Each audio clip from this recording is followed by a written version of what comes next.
Vocês já se perguntaram por que os verões estão tão quentes e os invernos mais frios?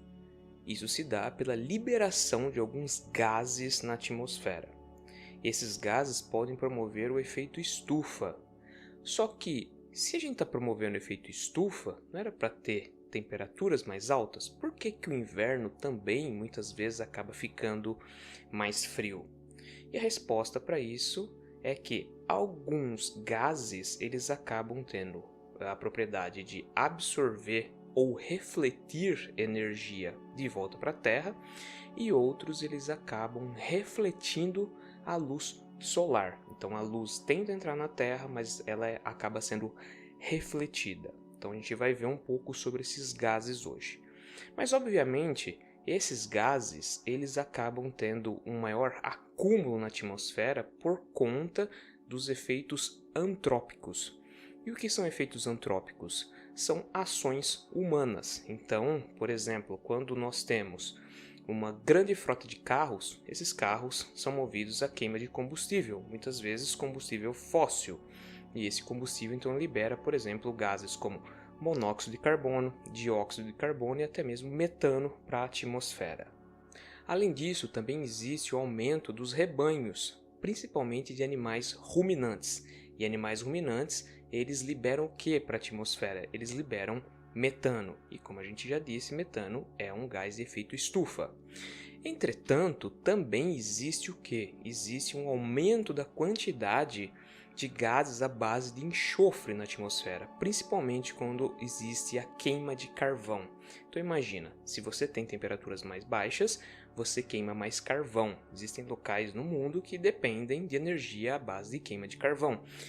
Isso vem acontecendo atualmente lá na Europa devido aos problemas entre Rússia e Ucrânia. Você começa a ter um aumento da queima de carvão. E o carvão mineral, ele libera o que para a atmosfera? Ele libera gases à base de carbono, mas também muito enxofre. E parte desse enxofre é o SO2. Entretanto, quando ele é queimado em altas temperaturas e presença de oxigênio, ele acaba passando para SO3. E o SO3, quando entra em contato com a água na atmosfera, vira ácido sulfúrico.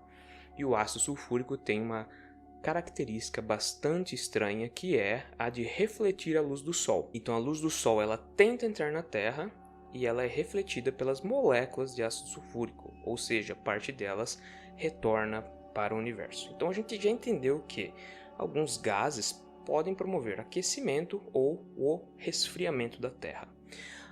Ocorre também um efeito de aquecimento e resfriamento natural da Terra. Isso a gente sabe pela presença de efeitos nas camadas geológicas. Então a gente percebe o que nas camadas geológicas? Que existe alguns sedimentos que muitas vezes eles ficam compressados demais, e isso somente o gelo é capaz de fazer. Então sabemos que vários períodos da história da Terra houve uma glaciação. Então sabemos que essa característica ela é comum na história da Terra. E que períodos de temperaturas bastante amenas, elas não são tão comuns assim, né? Você tem ou períodos de grande desertificação ou períodos de glaciação. E nesses períodos onde você tem temperaturas mais amenas é onde explode a vida animal. Então você tem uma grande quantidade de animais na Terra. Se você acha isso interessante, eu fiz um vídeo que eu conto sobre a grande extinção no Permiano. Eu vou deixar no card aqui em cima se você tiver interesse, mas vê esse vídeo primeiro até o fim. Então nós vemos que esse é um ciclo, que ele pode acontecer de forma natural ou por ações antrópicas. Entretanto, com as ações do ser humano, esse ciclo ele pode ser acelerado. É claro que as ações humanas ainda não têm os mesmos efeitos de aquecimento da Terra, como, por exemplo, do vulcanismo, mas eles são extremamente acentuados e já está promovendo problemas gravíssimos. Se voltarmos as nossas vistas lá para a Sibéria, principalmente iniciando no ano de 2019 até agora, nós vamos ver que grande parte daquela região tem sofrido grandes queimadas, então está tendo incêndios gigantescos lá. Então parte das árvores e de toda a botânica daquela região vem sendo destruída. Então, dessa forma, você tem o quê? Liberação de metano, monóxido de carbono e também CO2, o dióxido de carbono, para a atmosfera. Esses gases, principalmente o CO2, ele não vai mais estar no ciclo do carbono. Por quê? Porque as próprias plantas, da onde veio a biomassa proveniente desse CO2, não estão mais lá presentes para absorvê-lo de volta. Então, eles vão se acumular na atmosfera, e isso já é algo bastante grave. Entretanto, nessa região da Sibéria, existe também um fenômeno diferente, comparado com outras regiões do planeta que têm temperaturas um pouco mais amenas. Nessa região, você tem a chamada permafrost, que é uma espécie de uma vegetação baixa, uma espécie de um líquen que fica por debaixo da neve, ou até mesmo em regiões de fronteira da neve. Essa região, ela acaba tendo uma vida um tanto quanto bastante adaptada, só que conforme você tem um degelo por causa do aumento da temperatura devido às queimadas, você expõe esse material e esse material acaba morrendo. Só que o grande problema é que junto desse material você tem um acúmulo de muita biomassa. E essa biomassa acumulada, ela acabou congelando algumas bolsas, algumas bolhas de metano e também de CO2, é claro, mas principalmente de metano. Essas bolsas de metano, conforme ocorre o aquecimento nessas regiões de fronteira, eles começam a ser liberados para a atmosfera de volta.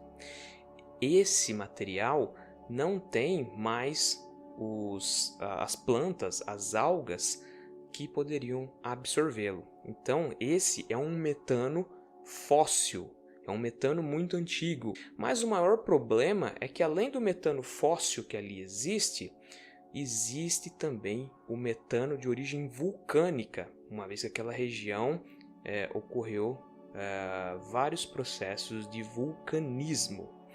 E aí o que acontece? Você tem um metano que é mineral, não é um metano de forma orgânica. Ele não surge de forma orgânica, ele surge através de efeitos minerais, vulcanismo, basicamente. E esse metano, que poderia ser liberado para a atmosfera, para ocorrer naturalmente o efeito estufa, ele vai se acumular junto com a biomassa queimada nesses incêndios, além de parte do metano que é de origem fóssil sendo liberado para a atmosfera, e isso então acaba fazendo com que ocorra o aumento da temperatura. Juntando tudo isso com ações antrópicas, como por exemplo as grandes cidades que produzem grandes quantidades de monóxido de carbono, dióxido de carbono, metano e até mesmo o vapor de água, que é o gás estufa mais forte de todos, o que reflete mais luz, você acaba tendo um grande aumento da temperatura da Terra. E isso é bastante grave. Só que, como eu disse anteriormente, você tem também a liberação de gases à base de enxofre.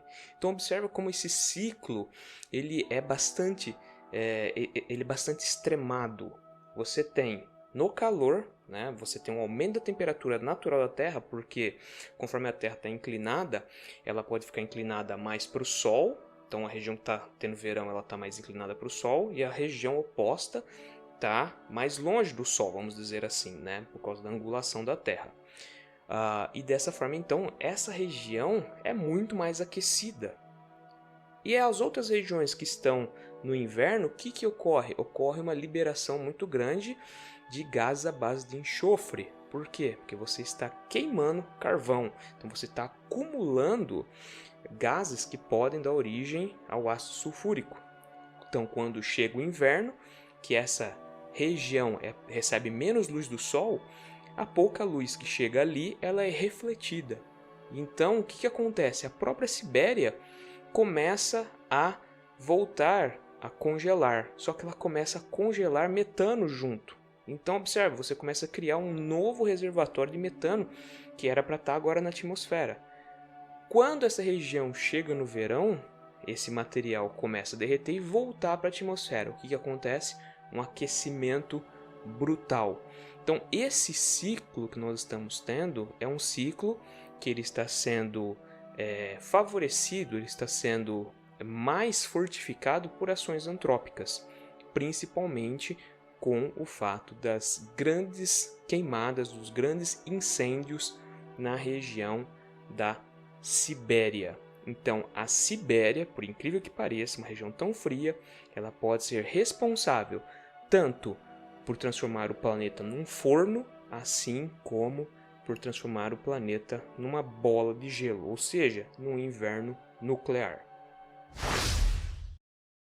Então, pessoal, se você gostou desse vídeo, eu peço por favor que você curta o vídeo, se inscreva no canal e, se for possível, clique lá no sininho para você sempre receber notificação de vídeos científicos.